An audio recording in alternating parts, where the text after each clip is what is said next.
শুধু দর্শক বন্ধু, আপনারা দেখছেন একে নিউজ বাংলা। আর এই মুহূর্তে উপস্থিত রয়েছে বারাইপুর খোদার বাজার। সংখ্যালঘুদের উপরে আক্রমণ আমরা শুনতে পাই বা টিভিতে দেখতে পাই। উত্তরপ্রদেশ, হরিয়ানা, ঝাড়খণ্ড, রাজস্থান, বিভিন্ন জায়গায়, গুজরাট, কিন্তু আমাদের পশ্চিমবাংলায় সংখ্যালঘু মুসলমানদের উপরে একের পর এক হামলা হচ্ছে। সেটা কি আমরা দেখতে পাচ্ছি? আমরা দেখতে পাচ্ছি না। বিশেষ করে এই বারাইপুর সার্কেলে বলতে গেলে অনেকটা সময় লেগে যাবে। একের পর এক মুসলিমদের উপরে আক্রমণ হচ্ছে, মসজিদ আক্রমণ হচ্ছে, মাদ্রাসাতে আক্রমণ হচ্ছে। আর সরকার চালাচ্ছেন আমাদের সংখ্যালঘু দরদি মাননীয়া মমতা বন্দ্যোপাধ্যায়। দেশ স্বাধীন হওয়ার পরে এই পশ্চিমবাংলার সংখ্যালঘু মুসলমানেরা এর আগে কখনোই এত নিরাপত্তাহীনতায় ভোগেনি। বর্তমানে আমাদের কর্মক্ষেত্রে বিভিন্ন জায়গায় যেতে হয়, আমরা দেখলে বুঝতে পারছি যে পশ্চিমবাংলায় সংখ্যালঘুদের উপরে আক্রমণ উত্তরপ্রদেশ বা গুজরাট বা রাজস্থান থেকে আসছে না। এই বারাইপুরে একটা ঘটনা ঘটে গিয়েছে। মাংসের দোকান ছিল, খাসির মাংসের দোকান ছিল, গরু নয়, বিপ নয়। তাকে অর্ডার দেবে বলে বহিরাগত আরএসএস এর বাহিনী কার্যত ভাড়া করে নিয়ে এসে তাদের উপরে চড়া হয়েছে, তাদেরকে প্রাণে মেরে দেওয়ার প্ল্যান করেছিল। ভাগ্যর কোবে তারা বেঁচে গিয়েছে। আর কলকাতা হাইকোর্ট থেকে ছুটে এসেছেন আশফাক আহমেদ এবং এলাকার যারা বাসিন্দা রয়েছে, যাদের উপরে আক্রমণ হয়েছে, তাদের কথা আপনাদের শোনাবো। কারণ এই ছেলেটা, যে ছেলেটা এই বারুইপুর থেকে যে ওখানে যাবে, ওই তোমার কি বলে জুলপিয়াতে যাবে, তাহলে ছেলেটাকে জানলো কি করে যে ও যাবে ছেলেটা? ঠিক আছে, এবার আমি ওকে বাঁচাতে গেলাম, গিয়ে দেখলাম ও আমাকে ধরে প্রচণ্ড, আরে শুধু মুখে চড় ঘুঁচি, যে যেরকম ভাবে পারলো 10-15 মারলো সব। মানে আমার যত ধারণা, হ্যাঁ ওকে দিয়ে কল করেছে, খুব স্বাভাবিকভাবেই কলটাও করে। মানে এর মধ্যে কোনো মানে যে মারছে বা এরকম। আপনার একেবারে মুখের উপর চোখ লাল হয়ে আছে, আর কোনো জায়গায় আঘাত? হ্যাঁ, ঘাড়ে লেগে আছে, এই পেটে লেগে আছে, ঠিক আছে, বুকেতে। ওরা লাতি এলো পাতাড়ি এরকম মেরে গিয়েছে। মেয়ে বলে, আবার বলে টাঙিয়ে দেবো, এই করবো, ঠিক আছে, এ করবো। তারপরে আমার ভাই গিয়েছে, মেজো ভাই গিয়েছে, তাকে যখন বোঝাচ্ছে তখন মানে ফোন করে ডাকলো ওর বাবাকে, বাবাকে ডাক। তো মেজো ভাইকে ডেকেছি, মেজো ভাই এসছে, মেজো ভাইকে ধরে চড় মারলো ওরা, মেরে বলছে এখানে বললে। এবার আমার স্ত্রী ওয়াইফ ছিল ওখানে, ওয়াইফ আমার সাথেই ছিল। আর আমার বউকে বললো যে তোর গলা ধরে পানিতে ফেলে দেবো, এখানে তুই এখানে কি করতে এসছিস, তুই এখান থেকে চলে যা। এইভাবে মানে নানা রকমভাবে মানে ওরা হেনস্থা শুধু করলো না, পুরো একটা মুসলিম জাতকে নিয়ে ওরা খিল্লি করলো ওখানে সকলের সামনে। প্রশাসন জানিয়েছি, আজ পর্যন্ত যা শুনলাম যে মানে আমাদের বারুইপুর যিনি আছেন, বড়বাবু আছেন, ওনার সাথে কথা বলেছে, এখনই ফোন এসেছিল, 5 জনকে ওখানে অ্যারেস্ট করেছে, এটুকু শুনলাম এই পর্যন্ত। তারপরে মিনিমাম 15-20 জন ছিল ওখানে, তারপরে আরো বেড়ে গিয়েছিল। হ্যাঁ, সবাই মারার জন্য, হ্যাঁ ম্যাক্সিমামই মেরেছে ওরা। 8-10 জন মিলে তো আমাকে প্রথমেই মেরেছে, মেরে ফেলে দিয়েছে। ও তো অজ্ঞান হয়ে পড়েছিল, ওর কোনো সেন্স ছিল না। আর আমাকে শুধু মুখে মারলো, শুধু মুখে মেরেই চলেছে আমার, মানে কোনো কথা বলতে দিচ্ছে না। যারা এই মারধর করছে তাদের কি আগে থেকে এলাকা চেনেন, কি পরিচিত? আমি চিনি না ওদের কাউকে, ফেস চিনি আমি, ওদের ফেস দেখেছি, কিন্তু একে নতুন করে দেখেছি, কিন্তু আগে থেকে কোনো চেনাচিনি ছিল না আমার। প্ল্যান করে এরকম আমার তো মনে হয় এগুলো হচ্ছে সম্ভবত আরএসএস এর ক্যাডার হওয়া তো খুব প্রয়োজন। কারণ ওদের যেভাবে স্ল্যাং ল্যাঙ্গুয়েজ, যেভাবে মুসলিম বিদ্বেষী কথাবার্তা ছিল, সেগুলো কিন্তু আরএসএস এরই কথাবার্তা। আপনি কি চাচ্ছেন আপনার উপরে শ্লীলতাহানি হয়েছে? হ্যাঁ, আমার উপরে অবশ্যই ছিল। তা আমি তো চাইছি জাস্টিস, যে এর বিরুদ্ধে প্রতিবাদটা হোক। এই যে কিছু মিডিয়া করে কিছু এ করে এটা ব্যাপারটা চেপে দেওয়া যাক, এটা একদমই চাইছি না। আমি চাইছি এটা পুরোপুরি ফিনিশ করা হোক। যেটা আপনি রাজ্যের মুখ্যমন্ত্রী, একজন মহিলা আপনার উপরে এরকম দুর্ব্যবহার করছে, আপনাকে এক প্রকার ধর্ষণ করার হুমকিও দিয়েছে, সেই মুহূর্তে কি বলবেন আপনি? আমি মুখ্যমন্ত্রীকে বলবো যে না, আমাদের প্রোটেকশন তো দিতে হবে ওনাকে। কোথায় সেই প্রোটেকশন? এরকম হচ্ছে, মিডিয়া হচ্ছে, শেষ হয়ে যাচ্ছে। এটা শেষ হওয়াটাই সবকিছু নয়। এটা আপনাদের গ্রামের 2 জন ছেলেকে কিছু উগ্রবাদী তারা অভিযোগ করছে আরএসএস এর লোক নাকি তারা ছিল, তাদেরকে তুলে নিয়ে গিয়ে এইভাবে তাদের উপর আঘাত করেছে, কি বলবেন আপনি? এই যে যাদেরকে মারা হয়েছে, মানে এরা অত্যন্ত নিরীহ। এ মানে কথা বলতে ভালো মানে ঠিক মতো পারে না বোধহয়, মানে এত নিরীহ। আর আরেকজনকে যার মেরেছে, ও হচ্ছে মানে গ্রামের টপ, যারা সবচেয়ে সভ্য, ভদ্র, শিক্ষিত, MA BEd, ঠিক আছে, ওর চাকরির প্যানেলে নাম রয়েছে। দুনিয়ায় মানে কারোর সঙ্গে কোনো ওদের ঝুট ঝামেলা নেই।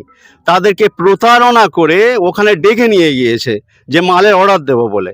মালের অর্ডার দেবো বলে ডেকে নিয়ে গিয়ে সেখানে তাদেরকে মানে কোনো কথার আগে মার, প্রথমে এর ধরে নিয়ে গিয়েছে, এর নিয়ে গিয়ে এর গলায় ছুরি ঠেকিয়ে বন্দুক ঠেকিয়ে ওর ডাকিয়েছে, ওখান থেকে ওকে কিডন্যাপ করে নেয়, নিয়ে পুরো তো অ্যাটেম্প টু মার্ডার বলে, মানে ওই মার মানে এই মুসলিম, এই মোল্লা কাঠমোল্লা, হ্যাঁ মানে নানান মানে অসংলগ্ন কথা, অসামাজিক কথা। আর যারা ইয়ে করেছে ওরা তো দুষ্কৃতকারী, মানে অসামাজিক, সমাজ বিরোধী, নেশাখোর, চোর, ডাকাত, গুন্ডা, মস্তান। আমি গতকালকেও বলেছি, পুলিশ প্রশাসন যদি ইমিডিয়েট মানে অ্যাক্টিভ না হয় তাহলে ভয়ঙ্কর একটা ক্ষতিকর পরিস্থিতির সম্মুখীন হয়ে যাচ্ছে পশ্চিমবঙ্গ। ইমিডিয়েট মানে মাননীয় মুখ্যমন্ত্রী মমতা ব্যানার্জির কাছেও মানে বলছি যে ইমিডিয়েট পুলিশ প্রশাসনকে যদি আরও অ্যাক্টিভ না হয়, এই দুষ্কৃতকারী সমাজ বিরোধী যারা, তাদের বিরুদ্ধে যদি অ্যাকশন না নেয় তাহলে ওরা প্রাধান্য পেয়ে যাবে, সমাজের ভালো মানুষরা এইভাবে মার খেতে থাকে। এর সবই বুঝতেই পারছেন আপনারা, সমাজ বিরোধীদেরকে যারা শাস্তি না দিলে, সমাজ বিরোধীদের যদি ওদের বিরুদ্ধে অ্যাকশন না নেওয়া যায় তাহলে ওরা আরো উঠবে।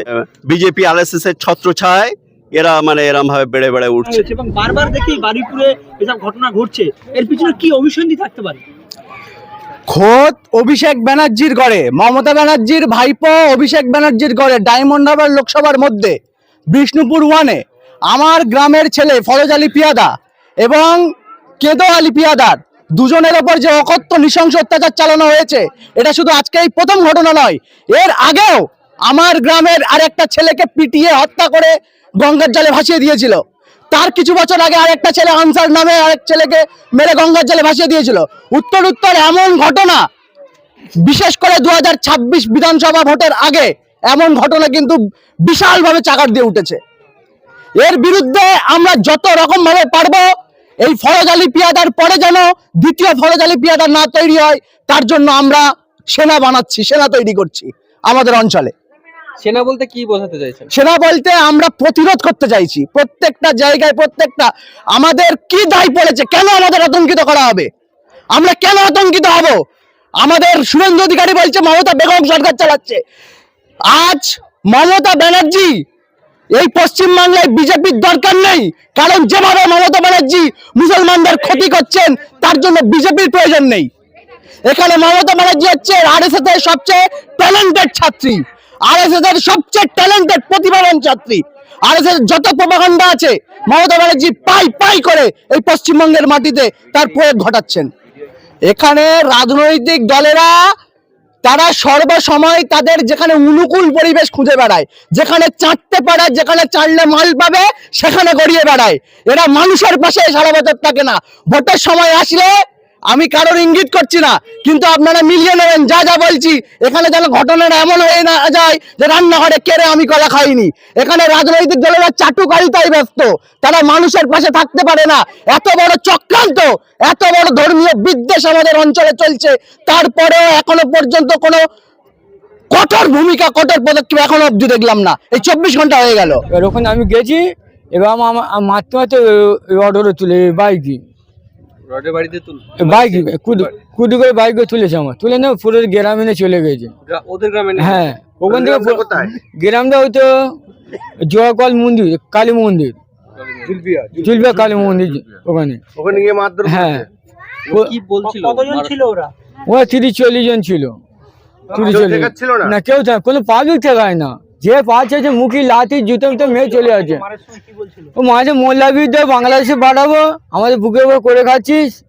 যারা মারধর করেছে তারা কি কোন রাজনৈতিক দল, কোন সংগঠনের সঙ্গে তারা যুক্ত আছে কি? এটা বলতে আমার 250 লোক আমি জানি, মোল্লা বিদ্যা বলছে তো। হ্যাঁ, 250 লোক, মোল্লা বিদ্যা কিছু নাই। যতগুলো লোক ছিল সবাই মারধর করছে, সবাই মারধর করেছে, গাছের ডাল ভাঙছে আর মারছে আমার, আর যে আছে মুখই শুধু লাঠি মেরাচ্ছে আমার বলের মতন। 1.5 ঘন্টা মেরেছে। লেগেছে আপনার? এই আমার কোমর, এই দাঁতে বন্ধে কেমড়ে নিয়েছে মদ খেয়ে, মেরে এসে পুরো মাথা পুরো ফুলিয়ে দিয়েছে, জল দিয়ে গায়ে থুতু দিয়েছে। তারপর যে মেরে আগে পুঁতে নেকে দেবে ধান বাগানে। ওরা যে জায়গাটা নিয়ে গেছিল সেই জায়গাটার নাম কি? ওই জায়গাটার নাম হচ্ছে তো জুলবিয়া কালী মন্দির।